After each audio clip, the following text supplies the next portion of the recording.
بسم اللہ الرحمن الرحیم۔ السلام علیکم دوستو، جس دور میں ارطغرل غازی کی پیدائش ہوئی تھی وہ دور ایسا دور تھا کہ اس وقت پوری دنیا میں صرف ایک ہی مسلم سلطنت ایسی باقی رہ گئی تھی جو صحیح اور سلامت تھی، اور وہ مسلم سلطنت تھی سلجوقی سلطنت۔ اور اس سلجوقی سلطنت کے اس سلطان کا نام تھا سلطان علاء الدین کیقباز۔ دوستو، یہ بات تو ہم میں سے ہر کوئی بخوبی جانتا ہے کہ کائی قبیلہ ترکی کا ایک ایسا قبیلہ تھا جو اپنے مذہب یعنی مذہب اسلام کے لیے ہمیشہ تیار رہتا تھا۔ یعنی اس قبیلے کے لیے اگر سب سے بڑھ کر کوئی چیز تھی تو وہ اس کا مذہب یعنی مذہب اسلام تھا، اور وہ اس کے لیے ہمیشہ اپنی جان دینے کے لیے تیار رہتا تھا۔ اور یہی وجہ تھی کہ کائی قبیلے نے ہمیشہ سلجوقی سلطنت کے نیچے رہ کر ہی کام کرنا پسند کیا تھا، کیونکہ وہ جانتے تھے کہ جب ہم لوگ تمام طرف سے دشمنوں سے گھرے ہوئے ہیں تو ہماری اکلوتی مسلم سلطنت یعنی سلجوقی سلطنت کا ہمیشہ مضبوط رہنا بہت ضروری ہے۔ دوستو، اب اگر بات کی جائے اس دور کے سلجوقی سلطان یعنی سلطان علاء الدین کے بارے میں، تو ان کی پیدائش 1188 عیسوی میں ہوئی تھی اور ان کی وفات 1237 عیسوی میں ہو گئی۔ یعنی ان کی وفات بھی بڑی ہی کم عمر میں ہو گئی تھی۔ اس کے علاوہ اگر بات کی جائے ان کی حکومت کے دور کے بارے میں، تو انہوں نے 1220 سے لے کر 1237 تک سلجوقی سلطنت کے تخت پر حکمرانی کی۔ دوستو، ان کے والد کا نام کی خسرو تھا، جو ان سے پہلے سلجوقی سلطنت کے بادشاہ ہوا کرتے تھے، اور پھر ان کے بعد کی خسرو ٹو سلجوقی سلطنت کے تخت نشین ہوئی تھی۔ آپ کو بتاتے چلیں کہ سلطان علاء الدین کی وفات صرف 48 سے 49 سال کی عمر میں ہی ہو گئی تھی۔ دوستو، سلطان علاء الدین کے دور میں ہی منگولوں نے ان کی حکومت کی طرف اپنا قدم بڑھایا تھا، لیکن انہوں نے اپنی بڑی ہوشیاری اور بہادری کے ساتھ ان کا ڈٹ کر مقابلہ کیا تھا۔ آج بھی سلطان علاء الدین کو ان کے دور کی بنی ہوئی عمارتوں کے ذریعے سے یاد کیا جاتا ہے، کیونکہ آج بھی جب بھی کوئی ان کے دور کی بنی ہوئی عمارتوں کو دیکھتا ہے تو حیران ہو جاتا ہے۔ دوستو، آپ کو بتاتے چلیں کہ ارطغرل غازی سلطان علاء الدین کے رشتے میں داماد بھی تھے، اور یقینی طور پر ارطغرل سیریل دیکھنے والے یہ بخوبی جانتے ہوں گے، کیونکہ سلطان علاء الدین کے بھائی کی بیٹی یعنی سلطان علاء الدین کی جو بھتیجی تھی یعنی حلیمہ سلطان، وہ ارطغرل غازی کی وائف یعنی بیوی تھی۔ اسی وجہ سے سلطان علاء الدین اور ارطغرل غازی آپس میں قریبی رشتہ دار بھی ہوا کرتے تھے۔ دوستو، جیسا کہ میں نے آپ کو بتایا کہ سلطان علاء الدین کی صرف 48 یا 49 سال عمر ہوئی تھی، اور اس چھوٹی سی زندگی کا بھی زیادہ تر حصہ منگولوں سے اپنی سلطنت کو بچانے میں ہی گزر گیا تھا۔ دوستو، ارطغرل غازی نے تو اپنی پوری زندگی سلجوقی سلطنت کی وفاداری کی ہی، لیکن جب ارطغرل غازی کے بعد ان کے بیٹے عثمان غازی کائی قبیلے کے سردار بنے تو انہوں نے بھی ہمیشہ سلجوقی سلطنت کی فرمانبرداری کی، اور وہ ہمیشہ سلجوقی سلطنت کے نیچے رہ کر ہی کام کرتے تھے۔ لیکن جب سلطان علاء الدین کی وفات ہو گئی تھی اور اس کے بعد دوسرے لوگ ان کی جگہ پر تخت نشین ہوئے تو وہ لوگ سلجوقی سلطنت کو مضبوط نہیں رکھ پائے، اور آہستہ آہستہ سلجوقی سلطنت کمزور ہوتی گئی۔ دوستو، اسی سلجوقی سلطنت کے کمزور ہونے کی وجہ سے ہی اس دور کی عیسائی سلطنتوں نے مسلمانوں کے اوپر صلیبی جنگوں کو مسلط کر دیا تھا، اور آخر کار ایک ایسا وقت بھی آیا کہ جب منگولوں نے سلجوقی سلطنت کے سلطان کو قتل کر کے پوری طریقے سے اس سلطنت کو دنیا سے مٹا دیا تھا۔ لہذا جب یہ سلطنت پوری طریقے سے ختم ہو گئی تھی، اس کے بعد ہی کئی قبیلے کے سردار یعنی ارطغرل غازی کے سب سے چھوٹے بیٹے عثمان غازی نے اپنی خود کی سلطنت کا اعلان کر دیا تھا،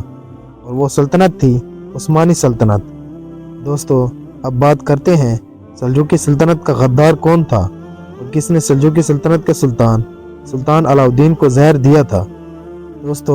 اگر آپ لوگوں نے دنیا میں حد سے زیادہ شہرت پانے والا سیریل یعنی ارطغرل غازی دیکھا ہے تو آپ لوگ امیر سعد الدین کوپیک کو ضرور جانتے ہوں گے، کیونکہ امیر سعد الدین کوپیک ارطغرل غازی سیریل کے ان کرداروں میں سے ایک کردار ہیں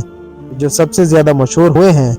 دوستو، سیریل میں امیر سعد الدین کوپیک کو ایک ویلن کے طور پر دکھایا گیا ہے، یعنی ایک ایسا انسان جو دیکھنے میں تو مسلمانوں کا امیر ہوتا ہے لیکن اندرونی طور پر ہمیشہ مسلمانوں کے ساتھ ہی غداری کرتا ہے۔ سیریل میں دکھایا گیا ہے کہ امیر سعد الدین کوپیک مسلمانوں کی سلطنت یعنی سلجوقی سلطنت میں سلطان علاء الدین کے بعد دوسرا سب سے طاقتور آدمی ہوتا ہے۔ یعنی سلجوق سلطنت میں سلطان کے بعد اگر سب سے زیادہ پاور کسی کے پاس ہوتی ہے تو وہ امیر سعد الدین کوپیک کے پاس ہوتی ہے۔ لیکن امیر سعد الدین کوپیک نہ صرف ان طاقتوں کا غلط استعمال کرتا ہے بلکہ ساتھ ساتھ طاقت کے لالچ میں خود سلطان بننے کا بھی خواب دیکھنے لگتا ہے، اور اپنے اسی خواب کو پورا کرنے کے لیے ہی مسلمانوں کے سلطان یعنی علاء الدین کے خلاف ہی سازشیں کرنے لگتا ہے۔ اس کے اس خواب کے بیچ میں جو بھی آنے کی کوشش کرتا ہے وہ اسے ہمیشہ ہمیشہ کے لیے ختم کر دیتا ہے۔ دوستو، ارطغرل غازی اور امیر سعد الدین کوپیک کے بیچ دشمنی کی بھی یہی وجہ ہوتی ہے، کیونکہ ارطغرل غازی کو شروع سے ہی اس بات کا شک ہوتا ہے کہ امیر سعد الدین کوپیک اندرونی طور پر مسلمانوں کے سلطان یعنی علاء الدین کے خلاف سازشیں کر رہا ہے، اور ارطغرل غازی کا یہی شک بعد میں آہستہ آہستہ یقین میں بدل جاتا ہے۔ ارطغرل سیریل میں دکھایا گیا امیر سعد الدین کوپیک 13ویں صدی کے شروع میں سلجوقی سلطنت کا بہت طاقتور امیر تھا۔ سعد الدین کوپیک کا پورا نام امیر سعد الدین کوپیک بن محمد تھا۔ تاریخی اوراق میں امیر سعد الدین کوپیک کے بچپن کے دنوں کے بارے میں کچھ بھی نہیں ملتا ہے، لیکن اس کی جوانی کے دور کے بارے میں بڑی تفصیل کے ساتھ ملتا ہے۔ بتایا جاتا ہے کہ جس وقت امیر سعد الدین کوپیک سلجوقی سلطنت کے محل میں داخل ہوا تھا اس وقت سلجوقی سلطنت کے سلطان علاء الدین کے والد تھے، یعنی اسی علاء الدین کے والد جنہیں ارطغرل سیریل میں سلجوقی سلطنت کا سلطان دکھایا گیا ہے۔ کہ دوستو، امیر سعد الدین کوپیک ایک اچھا انجینئر تھا، اسی لیے اسے شروع میں سلجوقی سلطنت میں تعمیرات کے کام کا وزیر بنایا گیا تھا۔ یعنی سلجوق سلطنت کی جتنی بھی عمارتیں یعنی بلڈنگز بنا کرتی تھی وہ سب امیر سعد الدین کوپیک کی نگرانی میں ہی بنا کرتی تھی۔ سلطان علاء الدین کے والد کے دور میں امیر سعد الدین کوپیک اسی عہدے پر رہا، لیکن جب اپنے والد کے انتقال کے بعد سلطان علاء الدین خود سلطان بنے تو ان کے دور میں امیر سعد الدین کوپیک کی ترقی کر دی گئی، اور سلجوقی سلطنت میں اب اسے تعمیرات کے ساتھ ساتھ شکار کی ذمہ داری بھی سونپ دی گئی۔ یعنی سلجوق سلطنت میں شکار کے نظام کو بھی امیر سعد الدین کوپیک دیکھا کرتا تھا۔ لیکن دوستو، کیونکہ امیر سعد الدین کوپیک بہت چالاک اور ہوشیار انسان تھا، اسی لیے اس نے یہیں پر بس نہیں کی بلکہ وہ آہستہ آہستہ سلطنت کے سلطان یعنی علاء الدین کے قریب ہونے لگا۔ کچھ دن کے اندر ہی اپنی چالاکیوں کے بلبوتے پر وہ سلطان علاء الدین کا دل جیتنے میں کامیاب ہو گیا۔ اب وہ سلطان علاء الدین کا سب سے قریبی مانا جانے لگا۔ لیکن دوستو، سلطنت کا دوسرا سب سے طاقتور انسان ہونے کے باوجود بھی امیر سعد الدین کوپیک کا یہ لالچ بڑھتا گیا، اور اب وہ آہستہ آہستہ وہ سلطان بننے کا خواب دیکھنے لگا، اور اپنے اس خواب کو پورا کرنے کے لیے ہی سلطان علاء الدین کے خلاف اندرونی طور پر سازشیں کرنے لگا کہ جس سلطان علاء الدین نے اسے اتنے بڑے عہدے پر پہنچایا تھا، امیر سعد الدین کوپیک نے اسی سلطان علاء الدین کو اپنے راستے سے ہٹا کر خود سلطان بننے کے لیے منگول فوجوں کی بھی بھرپور مدد کی تاکہ وہ کسی طرح سے سلجوق سلطنت پر حملہ کر کے اسے کمزور کر دیں، اور ایسی حالت میں سلطان علاء الدین کو اپنے راستے سے ہٹا کر خود سلطان بن جاؤں۔ اتنا ہی نہیں، امیر سعد الدین کوپیک نے منگولوں کی فوج کی مدد کرنے کے ساتھ ساتھ عیسائیوں کی بازنطینی سلطنت سے بھی گٹھ جوڑ کر لیا تھا، اور وہ اندرونی طور پر مسلمانوں کی ساری خبریں ان تک پہنچا دیا کرتا تھا، جس کی وجہ سے مسلمانوں کی سلجوق سلطنت کو حد سے زیادہ نقصان اٹھانا پڑتا تھا۔